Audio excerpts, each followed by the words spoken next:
वृषभ राशि वाले मित्रों, ये जो सप्ताह अगस्त का लास्ट वीक है, जिसका यहाँ आपको साप्ताहिक राशि फल और नक्षत्र फल बताने जा रहा हूं। मैंने लिखा है शुभ और मंगल होगा, इसलिए ऐसा लिख रहा हूं यहाँ पे कि इस सप्ताह जो चंद्रमा है आपके पंचम षष्ठ सप्तम 5, 6 और 7 भाव से ट्रांजिट करेगा। और चंद्रमा का यह सकारात्मक जो है ट्रांजिट आपके जीवन में प्रसन्नता, खुशियां और बहुत अच्छी जो है गुड न्यूज लेकर के आया है। हालांकि आप देखिए आपकी जन्म पत्रिका, अभी जो आपकी चंद्र कुंडली है, इसमें सूर्य, बुध और केतु, ये 3 ग्रह जो हैं वो चौथे भाव से ट्रांजिट करेंगे। बुध जो है 30 अगस्त को आएगा। बुध का चौथे घर में आगमन आपके लिए इतना ज्यादा बेटर नहीं है, ये आपकी आर्थिक स्थिति को प्रभावित करेगा, लेकिन कब? 30 तारीख या उसके बाद में। तो कोई टेंशन वाली बात नहीं है, तब तक समय सब अच्छा है। और सूर्य चौथे घर में कहीं ना कहीं थोड़ा बहुत पारिवारिक सुख या समस्या दिक्कत देगा। तो इस राशिफल में हम क्या क्या जानेंगे? आपकी राशि का फल, नक्षत्र का फल, और ये जो कुछ क्वेश्चंस है जो आम आदमियों को जो है वो कंफ्यूज करते हैं कि भाई राशिफल क्यों देखना चाहिए, कैसे देखना चाहिए, आपकी लग्न राशि से क्या इंपैक्ट होता है और भिन्न अष्टक का विचार जो हम कैसे करते हैं, इन सारे प्रश्नों का उत्तर इसमें देंगे। लेकिन आपको बता दूं कि आपके जन्म नक्षत्र के आधार पर भी ये जो है यहाँ फल बताया जाता है। तो आपको जन्म नक्षत्र नहीं पता तो अपनी date of birth, time, place जो है इसमें हमारे यहाँ व्हाट्सएप पर आप भेज दीजिए, या फिर इस वीडियो के जाकर के और इसके कमेंट में लिख दीजिए, तो हम आपकी जो है जन्म नक्षत्र आपको बता देंगे। Date of birth, time, place लिखना, लेकिन नीचे एक लाइन जरूर लिख देना, मेरा जन्म राशि और जन्म नक्षत्र बताएं। तो शुरुआत करते हैं। अभी तक आपने हमारे चैनल को सब्सक्राइब नहीं किया तो जरूर कर लीजिए। सबसे पहले देखते हैं आपके हेल्थ के मामले में सप्ताह कैसा है। तो हेल्थ के मामले में पॉजिटिव कह सकते हैं। शुक्र तीसरे घर में बहुत अच्छे फल प्रदान कर रहा है। बुध के साथ में आपके पराक्रम क्षमता को बढ़ा रहा है, आर्थिक स्थिति भी अच्छी कर रहा है। 30 तारीख के बाद में आपका हेल्थ तो वैसे यहाँ ठीक है, पूरे सप्ताह ही बेटर रहेगा, कोई दिक्कत परेशानी नहीं रहेगी। लेकिन आपका जो आर्थिक पक्ष है वो बुध के राशि परिवर्तन के बाद में थोड़ा दिक्कत परेशानी देगा 30 तारीख के बाद में। तो 30 तारीख के बाद भगवान गणपति की पूजा ज्यादा करो। वैसे भी इस सप्ताह गणेश चतुर्थी का महापर्व आ रहा है और ये वृषभ राशि वालों के लिए विशेष महत्वपूर्ण है, क्योंकि बुध आपका इंपॉर्टेंट ग्रह है। तो भाई 27 तारीख को गणेश जी का पूजन जरूर करना, उनका आशीर्वाद जरूर लेना है, क्योंकि आपके लिए बहुत ही महत्वपूर्ण है। दूसरा, आप आर्थिक स्थिति की बात करें, आर्थिक मैंने बताया कि आपके लिए बहुत शानदार टाइम है, शुभ और मंगल होगा, सब कुछ अच्छा होगा। लेकिन आपको ध्यान कब रखना है? आपको ध्यान रखना है 30 तारीख के बाद, जब आपका ये बुध परिवर्तन होगा तो उसके बाद गणपति पूजा बढ़ा दें आप। और इसके अलावा ओम बुम बुद्धाय नमः मंत्र का जप भी करें तो अच्छा रहेगा। अब बात करते हैं आगे। तो आपका जो है पारिवारिक सुख यहाँ प्रभावित हो रहा है। सूर्य बुध केतु की युति हो रही है। 30 तारीख को बुध आ जाएगा, उसके पहले सूर्य केतु है। तो ये स्वभाव में थोड़ा अहंकार ले आता है, दिक्कत या परेशानी देता है। तो आपको विशेष ध्यान रखना होगा, क्योंकि ये उचित नहीं है। इससे पारिवारिक सुख में दिक्कत आएगी। माता पिता के साथ में आपका रिलेशनशिप प्रभावित रहेगा, यानी कि इसका उपाय करना बहुत ज्यादा जरूरी है। बात करते हैं नौकरी पैसा वालों के लिए। तो नौकरी पैसा वालों के लिए सप्ताह वैसे जो है सामान्य रूप से अच्छा ही कहा जा सकता है, लेकिन आपका कंसंट्रेशन लेवल थोड़ा बहुत प्रभावित होगा। हालांकि चंद्रमा पॉजिटिव है तो कोई दिक्कत परेशानी नहीं होगी। सप्ताह के जो अंत वाला समय है, यानी कि जो 30-31 तारीख है, उस दौरान आपको अपनी जॉब पर थोड़ा फोकस करना चाहिए। व्यापारियों के लिए समय अच्छा कह सकते हैं, व्यापारी का लाभ अच्छा रहेगा। लेकिन आपके लिए भी बुध का राशि परिवर्तन 30 के बाद थोड़ा दिक्कत देगा, यानी ध्यान रखें। वैवाहिक सुख के मामले में सप्ताह बहुत अच्छा कहा जा सकता है। आपका जीवन साथी के साथ अटैचमेंट अच्छा रहेगा, लव लाइफ बेटर रहेगी।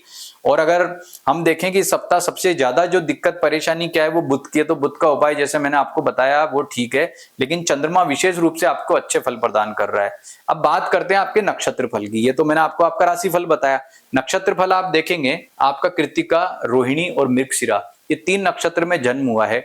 यदि आपका कृत्तिका नक्षत्र में जन्म हुआ है तो उत्तरा फाल्गुनी आपका कर्म नक्षत्र, उत्तराषाढ़ा आपका जो है वो भाग्य नक्षत्र है। आप देखेंगे कि इनमें से कोई शुभ ग्रह ट्रांजिट करेगा तो शुभ, और पाप ग्रह ट्रांजिट करेगा तो पाप आपको नेगेटिव फल प्रदान करेगा। आप देखेंगे कि कृत्तिका, उत्तरा फाल्गुनी, उत्तराषाढ़ा में आप देखेंगे कि किसी ग्रह का ट्रांजिट नहीं है। कृत्तिका में नहीं है, उत्तरा फाल्गुनी नहीं है, उत्तराषाढ़ा नहीं है। इसका मतलब जो मैंने अभी आपको राशिफल बताया वो अक्षर से आप पे यहाँ पर लागू होता है।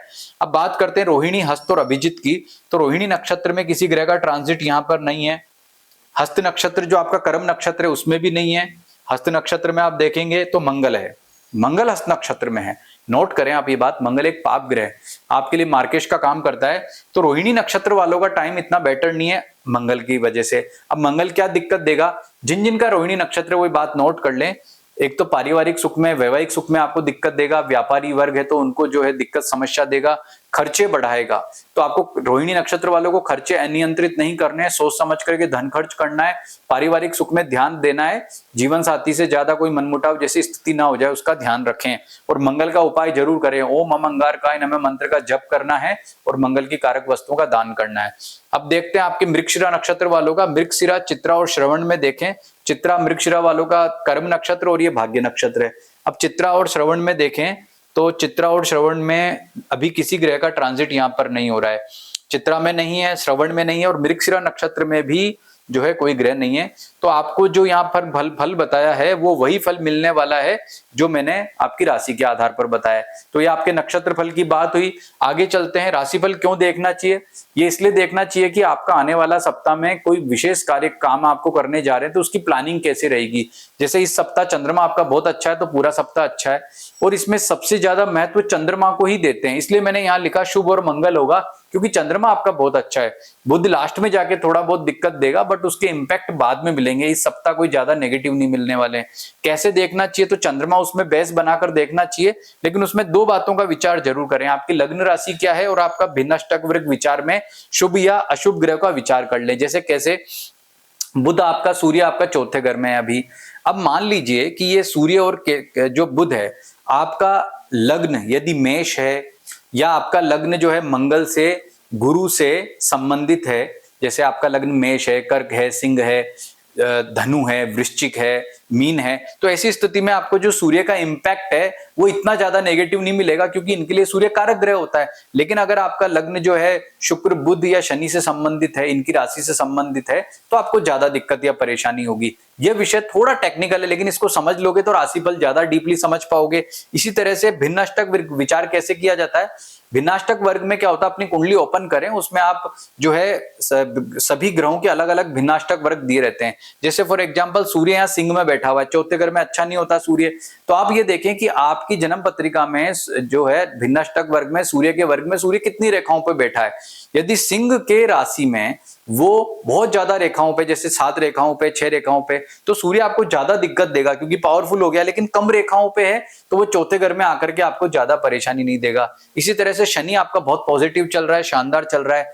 यदि आपका लग्न शुक्र, बुध या फिर शनि की राशियों से संबंधित है, यानी कि कौन कौन सी राशि होती है? वृषभ होती है, मिथुन होती है, तुला होती है, मकर होती है, कुंभ होती है, कन्या होती है। तो भाई अगर आपकी ये राशियां, तो शनि कारक ग्रह हुआ, तो पॉजिटिव आपको जो है गोचर करके अच्छा फल प्रदान करेगा। और मान लीजिए कि आपकी राशि जो है वो मंगल से, चंद्र से, सूर्य से, गुरु से संबंधित है, तो ऐसी स्थिति में शनि आपको इतना अच्छा फल नहीं दे पाएगा। तो ये दो सिद्धांत और अप्लाई कर लोगे तो ये बन जाएगा आपका व्यक्तिगत, यानी कि शुरू में आपको यूनिवर्सल राशिफल बताया, बाद में उसको आप व्यक्तिगत बना सकते हो। आपको इसके लिए मुझे कॉल करने की जरूरत नहीं, जो मैंने आपको सिद्धांत बताया उसे थोड़ा समझने की जरूरत रहेगी। लेकिन आप ये ध्यान रखें कि हमारे यहाँ पर कोई भी किसी तरह का निशुल्क परामर्श नहीं बताया जाता। लेकिन यदि आप अपना डेट ऑफ बर्थ, टाइम और प्लेस भेजकर नीचे लिखते हैं कि मेरा जन्म नक्षत्र और जन्म राशि बताओ, तो जरूर हम आपको जो है तुरंत उसकी जानकारी देते हैं। उसका कारण क्या है कि जितना भी फल आपको बताया है ये आपके जन्म नक्षत्र और जन्म राशि के आधार पर बताया है, और मैं ये बिल्कुल नहीं चाहता कि आपको जो राशिफल आप देख रहे हो गलत देखो। बिल्कुल सही राशिफल देखो, जिससे आपको बिल्कुल सटीक जानकारी मिल पाए। लेकिन हमसे अपने व्यक्तिगत परामर्श के लिए निशुल्क परामर्श की बिल्कुल भी आप रिक्वेस्ट ना करें, क्योंकि हमारे यहाँ किसी भी तरह का कोई निशुल्क परामर्श नहीं बताया जाता। अगर आप जन्म पत्री दिखाना चाहते हैं तो जो हमारा शुल्क है वो देकर दिखा सकते हैं। नमस्कार।